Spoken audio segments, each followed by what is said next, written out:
अस्सलाम वालेकुम। एक इम्पॉर्टेंट आपसे बात शेयर करनी है कि दिल का दौरा या हार्ट अटैक पड़ने की सूरत में वो कौन सी अद्वियात हैं जो अगर हमारे पास हों तो दिल के दौरे से जो नुकसान होता है उसको कम से कम किया जा सकता है। तो इसमें बेसिकली एक छोटी सी किट होती है जिसे हम हार्ट अटैक प्रिवेंशन किट कहते हैं, या आपके पास घर में, दफ्तर में, गाड़ी में, खवातीन हैं तो उनके पर्स में ये हमारे पास होनी चाहिए। 45 से ऊपर के जितने भी लोग हैं, और इसके इस्तेमाल से ये होता है कि अमूमन जब दिल का दौरा पड़ता है और कंसल्टेंट तक पहुंचने में इतना दिल को नुकसान हो जाता है, एक और दौरा आता है कि बात आगे बढ़ जाती है। तो अगर इसका फौरी इस्तेमाल कर लिया जाए तो वो नुकसान कम से कम हो जाता है।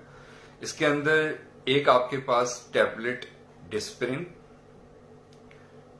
दूसरी आपके पास एक टैबलेट एनजीसिड, ANGISID, एनजीसिड, और तीसरा आपके पास एक छोटा सा स्किन का पैच आता है डेपोनेट 5 के नाम से, डेपोनेट 5।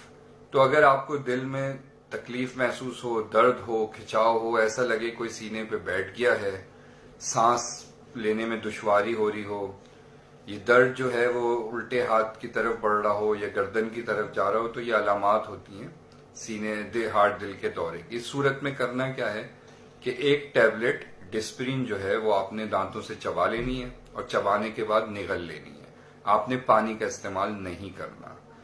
दूसरा, उसके बाद ये टैबलेट एनजीसिड को जबान के नीचे रख लें, और जो डेपोनेट 5 स्किन पैच है उसको खोल के उल्टे हाथ की तरफ सीने पे ऊपर कहीं भी आप उसको किसी जगह भी लगा लीजिए। तो इससे ये होता है कि आपको एक टाइम मिल जाता है, आप कंसल्टेंट तक पहुंच जाए और इंशाल्लाह ताला कम से कम दिल को नुकसान होता है। तो आपसे गुजारिश ये है कि इस वीडियो को ज्यादा से ज्यादा शेयर करें, रिट्वीट करें। मुमकिन है कि किसी की ये काम आ जाए। और दवाइयों के जो नाम हैं वो मैं इस वीडियो के साथ ऊपर लिख भी रहा हूं, तो आप इन्हें नोट कर लीजिएगा। दुआओं में याद रखिएगा। अल्लाह हाफ़िज़।